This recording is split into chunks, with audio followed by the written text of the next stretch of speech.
Du livre de l'Exode. Ce jour-là sera pour vous un mémorial. De la première lettre aux Corinthiens. Faites cela en mémoire de moi. De l'Évangile selon Saint Jean. C'est un exemple que je vous ai donné afin que vous fassiez vous aussi comme j'ai fait pour vous. Chers fidèles du Christ, vous avez noté comment les trois textes bibliques de cette solennité du Jeudi Saint nous instruisent de faire mémoire. Le psaume de méditation, le psaume 115, s'inscrit dans le même sillage. En effet, le psalmiste pose d'abord une question relative à son vécu et à son expérience. Comment rendrai-je au Seigneur tout le bien qu'il m'a fait? En d'autres termes, comment ferai-je mémoire du Seigneur pour ses bienfaits?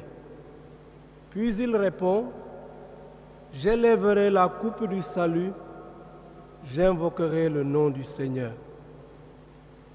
Le texte de l'Exode, comme celui du psaume 115 et celui de l'apôtre Paul dans la deuxième lecture, donne à l'action de faire mémoire une dimension liturgique en précisant comment il faut célébrer la Pâque, c'est l'objet de la première lecture, comment formuler l'action de grâce pour le salut obtenu en situation de péril, c'est l'objet du psaume 115, et comment faire Eucharistie en mémoire du Seigneur en suivant son commandement.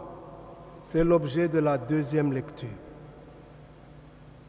Quant à la page d'Évangile, sous la plume de Saint Jean, elle nous enseigne un autre comportement de Jésus, à l'exemple de ce qu'il a fait. Il a lavé les pieds de ses disciples la veille de sa mort. Le contexte de la proximité de sa passion donne au geste du lavement des pieds une valeur de testament. C'est comme un legs, un héritage que Jésus laisse à ses disciples au moment où il va affronter la mort. Frères et sœurs bien-aimés, nous sommes normalement appelés le Jeudi Saint à faire mémoire de la scène du Seigneur d'une double manière. D'abord, à travers la célébration. C'est la tradition cultuelle que nous mettons en application en participant à l'Eucharistie, suivant la tradition que Saint Paul nous a rappelée dans la deuxième lecture. Et nous inspirant de la prière du psalmiste, nous rendons grâce au Seigneur pour tous ses bienfaits. Mais aujourd'hui, chers fidèles du Christ, vous ne pouvez malheureusement pas honorer comme vous l'auriez voulu cette tradition cultuelle en vous rendant à la messe dans l'église de votre paroisse. Vous en connaissez les raisons tout à fait justifiées avec la menace que le Covid-19 fait peser sur nos vies. Nous en souffrons bien sûr avec vous. Imaginez un Jeudi Saint sans messe, le jour où Jésus a institué les deux sacrements de l'Eucharistie et du sacerdoce. Quelle privation pour vous! Que votre sacrifice nous soit favorable pour la reprise d'une vie normale, renouvelée par notre expérience de manque. Nous pouvons cependant faire mémoire du Seigneur en suivant la seconde manière, dans le service fraternel illustré par le geste du lavement des pieds. C'est la tradition testamentaire, c'est le testament que Jésus nous laisse. cette tradition testamentaire nous commande d'imiter notre divin Maître. Si donc moi, le Seigneur et le Maître, dit Jésus, je vous ai lavé les pieds, vous aussi, vous devez vous laver les pieds les uns aux autres. Nous laver les pieds les uns aux autres peut se traduire de différentes façons.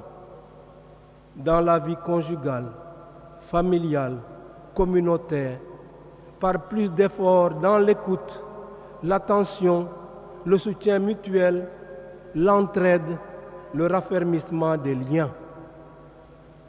Sans oublier l'amour et l'humilité qui caractérisent tellement le geste de Jésus que l'apôtre Pierre a eu du mal à s'y soumettre avant de vouloir déborder d'ailleurs dans un autre sens.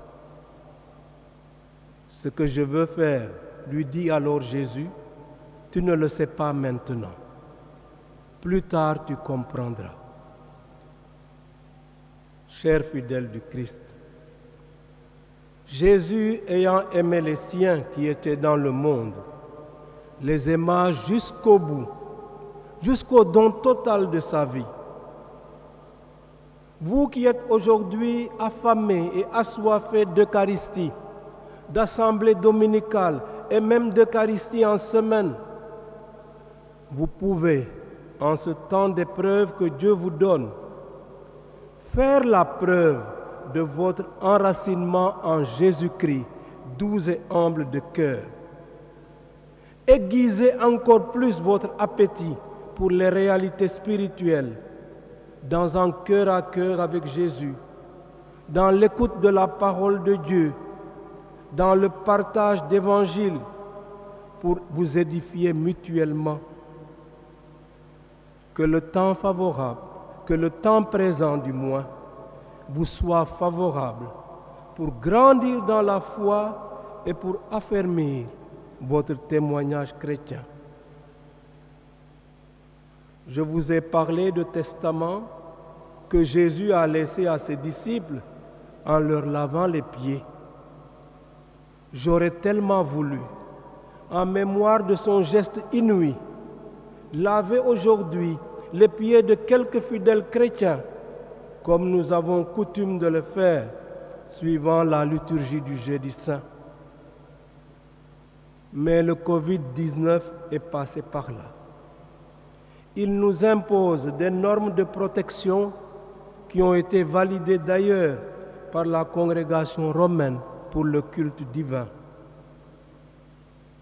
Chers amis, au-delà des difficultés du moment, au-delà même du stress et des frustrations que la pandémie engendre en nous et parmi nous, retenons fermement que Jésus-Christ a traversé la mort dans sa Pâque pour nous délivrer de la mort éternelle et pour nous redonner la joie de vivre en communion avec Dieu et en communion les uns avec les autres. Quand nous faisons mémoire de Jésus-Christ, nous ne nous contentons pas de rappeler le passé.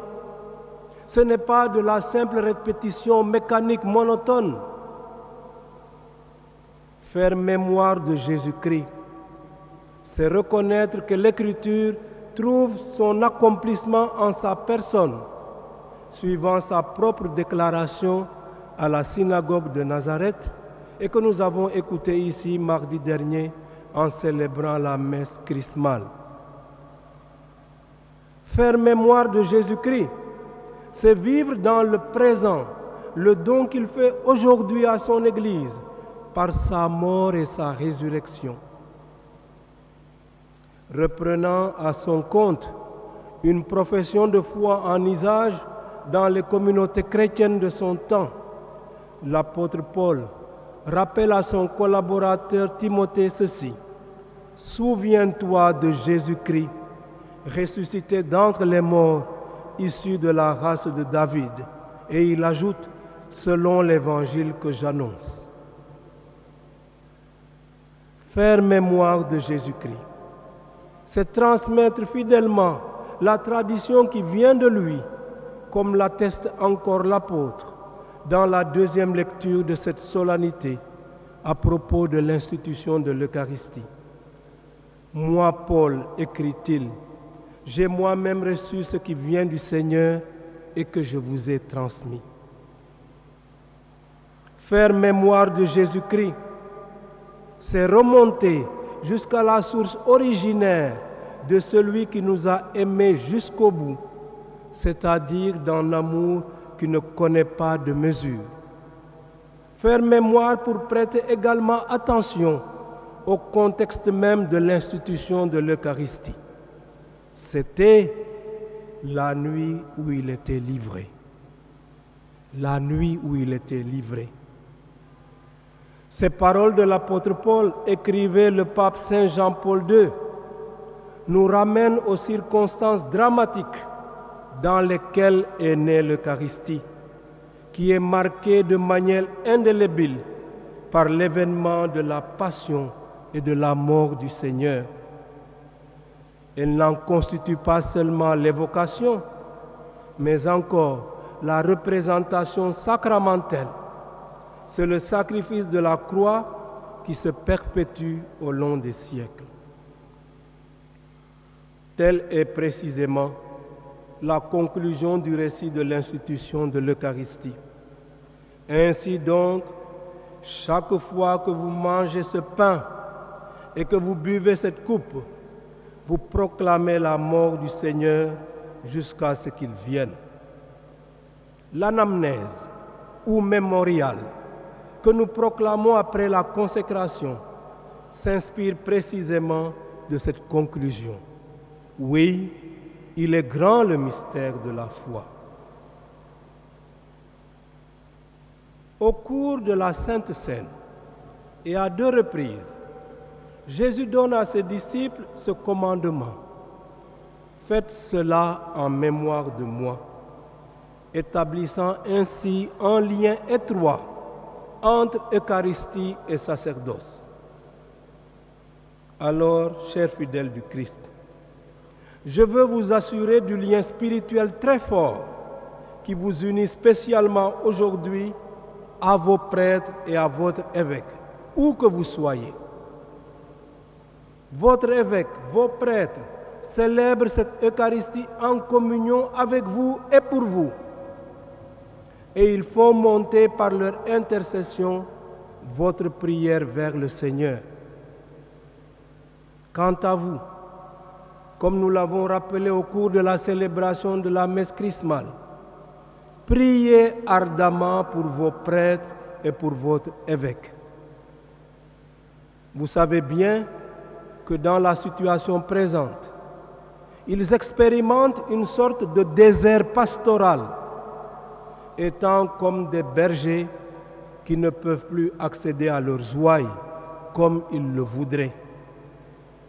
Le Covid-19 a frappé et les brebis sont dispersées faute de pouvoir se rassembler. Frères et sœurs bien-aimés, au cœur de nos difficultés présentes, je voudrais rappeler que l'actualité du salut apporté par Jésus-Christ repose avant tout sur sa divinité. En effet, comme nous le lisons dans le prologue de Saint Jean, au commencement était le Verbe, et le Verbe était tourné vers Dieu, et le Verbe était Dieu. Tout fut par lui, et rien de ce qui fut ne fut sans lui.